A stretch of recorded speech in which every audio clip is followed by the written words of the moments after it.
Welcome, everyone, to worship with Felton, Viola United Methodist Church. And happy Valentine's Day. We're glad you're here to celebrate Transfiguration Sunday. Now, I expect that all of you knew that it was Valentine's Day, but only a tiny fraction of you knew that it was Transfiguration Sunday. That's okay. We'll get into that in a little while. In the meantime, let me just say how grateful I am to all of you. I've received a lot of messages this week from many of you, and it does my heart good to hear from you. You all know how much I miss being with you in person, so your messages have really been uplifting.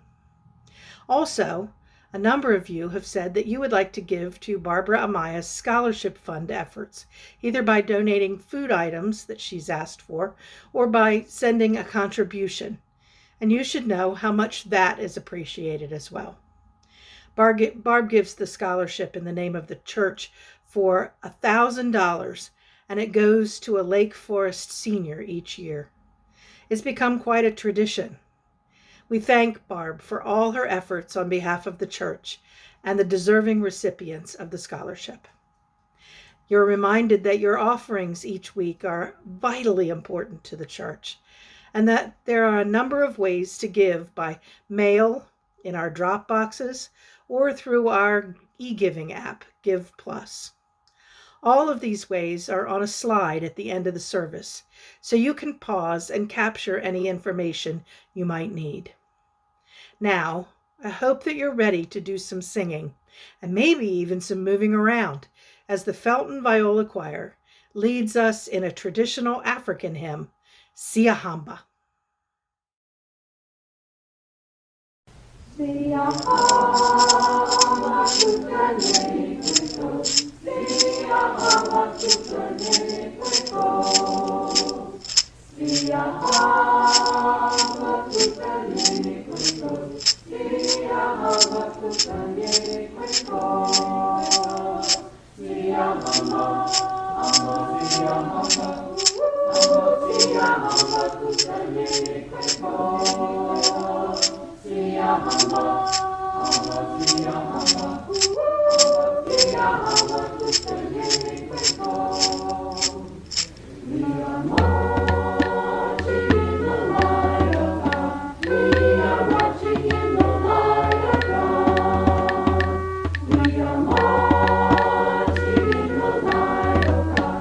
We are marching in the light of God. We are marching. We are marching in the light of God. We are marching,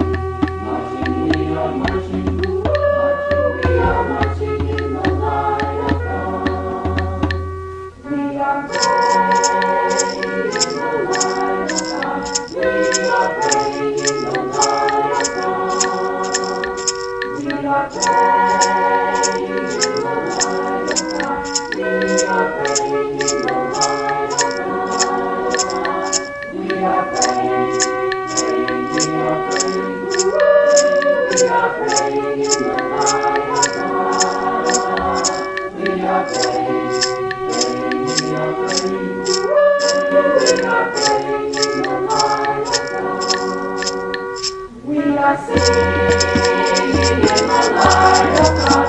We are singing in the light of God. We are singing in the light of God. We are singing in the light of God. We are singing, singing, we are singing. We are singing in the light of God. We are singing, singing, we are singing. We are singing in the light of God.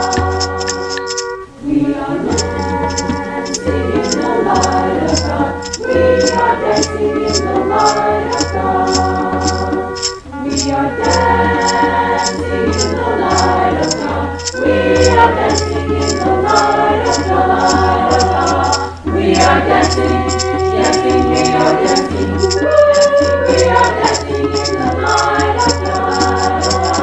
We are dancing, dancing, we are dancing. We are dancing in the light of God.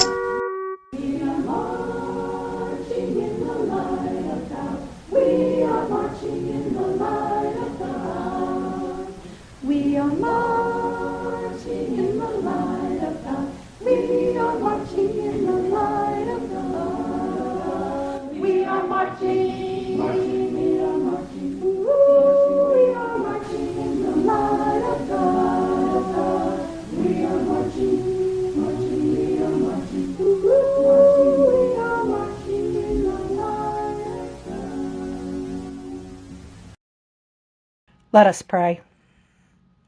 Holy God, upon the mountain you revealed our Messiah, who by his death and resurrection would fulfill both the law and the prophets. By his transfiguration, enlighten our path, that we may dare to suffer with him in the service of humanity, and so share in the everlasting glory of him who lives and reigns with you and with the Holy Spirit, one God, forever. Amen. Hello, I'm Sarah Shepherd, and I'm going to be doing the scripture reading today. We'll be reading Mark chapter 9, verses 2 through 9. 6 days later, Jesus took Peter, James, and John and brought them to the top of a very high mountain where they were alone. He was transformed in front of them, and his clothes were amazingly bright, brighter than if they had been bleached white. Elijah and Moses appeared, and they were talking with Jesus.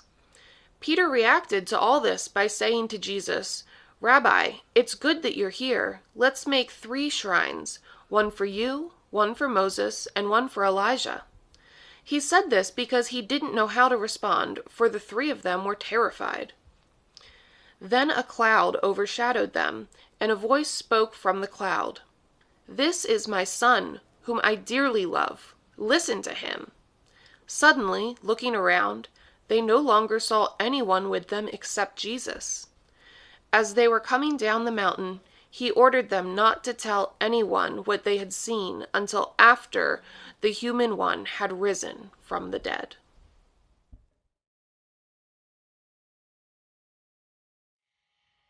The first time I read Isaiah 42:20, it blew me away. The prophet says, "You have seen many things, but you pay no attention. Your ears are open, but you do not listen." Now, I generally don't recommend taking verses out of context, but every once in a while, I find God speaking directly to me in a certain passage. Has that ever happened to you? I read this verse and I immediately thought to myself, yep, I've seen many things, but very often I've paid no attention. When we think about noticing God, often we automatically think of the mountaintop experiences like the one in our scripture passage this morning. Peter, James, and John got to witness something that no other human had seen. They got all the bells and whistles, plus some fireworks thrown in as well.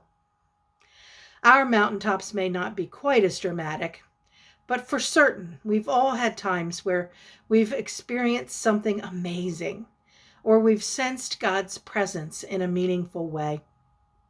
Those times are great, but there's a problem. They don't last. Maybe you've been on a retreat, or you've had a need met in a miraculous way, or you've seen someone who was at death's door unexpectedly recover. The feeling of being close to God that you get is unbeatable. But pretty soon, well, life. And then the feeling is gone. That day on the mountain, the disciples had a wow moment. The scripture says he was transformed in front of them. Other translations use the word transfigured. But really what they mean is he was changed right in front of their very eyes. Today is known in the church as the Feast of the Transfiguration. That sounds more holy somehow, more theological than to simply say that he changed. His clothing became dazzling white, and 2 men, Moses and Elijah, appeared with him. We're not told how we know who Moses and Elijah were, but we can assume that they're there to represent the law and the prophets, the story of the people of God, the chosen people. They were there as extras to draw attention to the one who was the Word of God, Emmanuel, God with us. Now we talk about how Jesus was God come to earth as a man. But up until that point, the disciples had only seen the human side of Jesus. That day on the mountain, Peter, James, and John get to see a representation of what God made flesh really means. The passage says that Jesus was changed, but I would submit that a better way to think about it would be that Jesus wasn't changed from one thing to another, but that he was revealed as his true self. For the first time, human folk got to see what he would become in the future. Certainly for Peter, James, and John, this was a transformative moment as well. A time when they really became aware of who it was they were following. What an incredible, holy, God-connected, literally mountaintop moment. I can only imagine how gobsmacked they must have been. In our lives, it's important to notice and appreciate these unique moments in our lives, which when they are big and dramatic, it's not hard to do. But what I want to point out today is that God moments don't just come in flashy, loud, glitzy ways. They also come in ordinary, quieter, seemingly conventional ways. Vice President George Bush represented the United States at the funeral of former Soviet leader Leonid Brezhnev in 1982. Bush was deeply moved by a silent protest carried out by Brezhnev's widow. She stood motionless by the coffin until seconds before it was closed. And then, just as the soldiers touched the lid, Brezhnev's wife performed an act of great courage and hope, a gesture that must surely rank as one of the most profound acts of civil disobedience ever committed. She reached down and she made the sign of the cross on her husband's chest. There in the chapel of the secular, atheistic power, the wife of the man who had run it all seemed to be saying that she hoped that her husband was wrong. She hoped that there was another life, and that that life was best represented by Jesus, who had died on the cross, and that the same Jesus might yet have mercy on her husband. It was a small moment in time, not flamboyant or showy, but powerful in its simplicity. Not long after my divorce in 1992, I was on a church retreat with a number of other women. I was still coming to terms with the way my life had changed and with the new responsibilities I would be facing. After a worship service, we were given a short time to go off on our own to reflect. I wandered into a small room off the chapel that was surrounded by stained glass windows. It was a cloudy day, and although the windows were beautiful, without the sun, they were just so-so. I closed my eyes for prayer. I was struggling with all that I'd been through and worried about how I was going to cope alone, when I felt the warmth of the sun as it came out from behind a cloud and shone into the space. As I opened my eyes, hope flooded my heart and my mind, as I realized that the whole space, including me, was covered in sparkling bits of color from those same stained glass windows. To me, it felt like God was saying, I'm here. I got you. We're in this together. Moments of awe and wonder, like Peter and James and John experienced that day on the mountain, are wonderful and special. They keep us going for a long time afterwards.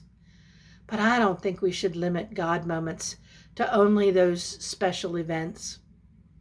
We take special notice of things that are big, but I think there's probably plenty of moments that God is active that bypass our recognition because they don't seem special or unique enough for us to recognize them as coming from God.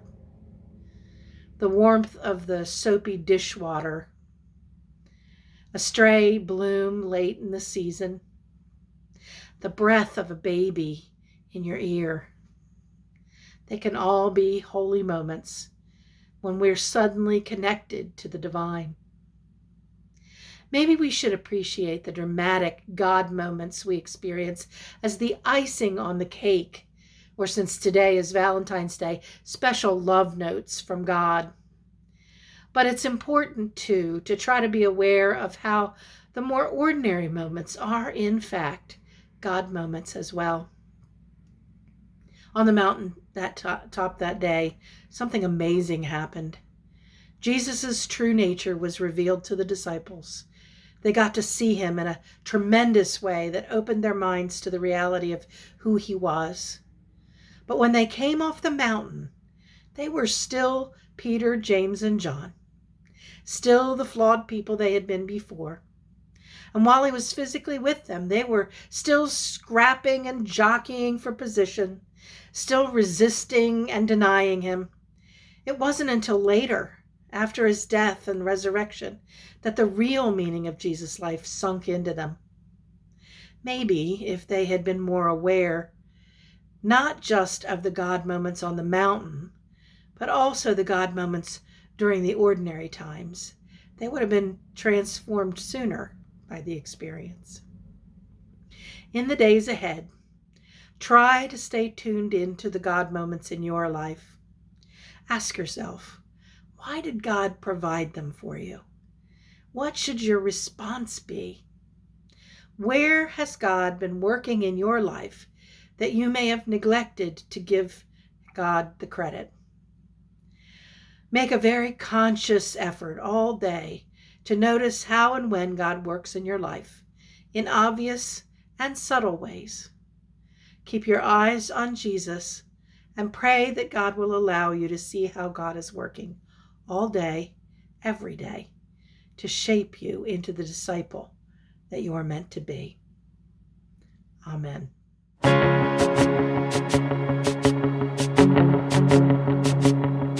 I raise a hallelujah in the presence of my enemies. I raise a hallelujah louder than the unbelief. I raise a hallelujah. My weapon is a melody. I raise a hallelujah. Heaven comes to fight for me.